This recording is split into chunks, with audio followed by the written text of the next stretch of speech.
படிப்பினை சொல்ல வேண்டாமா? செய்வா, சொல்லிடுவோம். குகை தோழர்களின் சம்பவம் நம்பிக்கையாளர்களுக்கு மிகப்பெரிய ஆறுதல் அளிக்கிறது.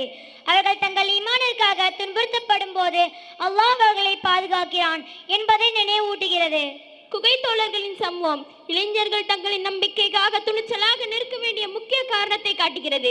இச்சம்பவம் காலத்தின் சார்புத்தன்மையை வெளிப்படுத்துகிறது. அல்லாஹ்வின் பார்வையில் நூற்றாண்டுகள் ஒரு நாளை போன்றவை. இது நம்மை மறுமை நாளை பற்றி சிந்திக்க வைக்கிறது. குகை தோழர்களின் சம்பவம் சமூகம் அநீதியில் மூழ்கியிருக்கும் போது தனி மனிதர்கள் எவ்வாறு தங்கள் நம்பிக்கையை பாதுகாக்க வேண்டும் என்பதை காட்டுகிறது.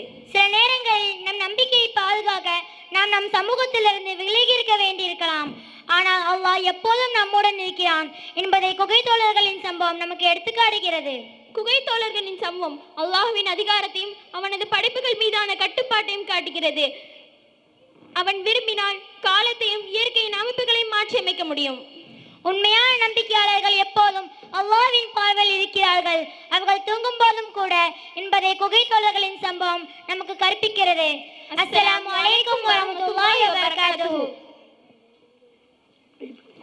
Jazakumullah khairan jaza. I like to take a moment to express my deepest gratitude to the brilliant students who have put in so much efforts and creativity to bring us the drama inspired by Surah Kahf. A great appreciation to the staff who trained them.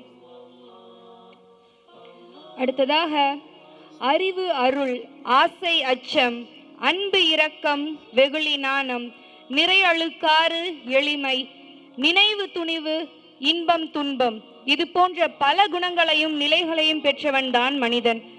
முக்மின்களாகிய நாம் மறுமையை நிச்சயம் நம்பியாக வேண்டும். இம்மையிலே இத்தகைய நிலைப்பாடு கொண்ட மனிதனுக்கு மறுமையில் என்ன நிலை, இதனை பற்றி எடுத்து கூற வருகின்றனர் எம் பள்ளி மாணவியர் ருமைசா மற்றும் ஹம்னா.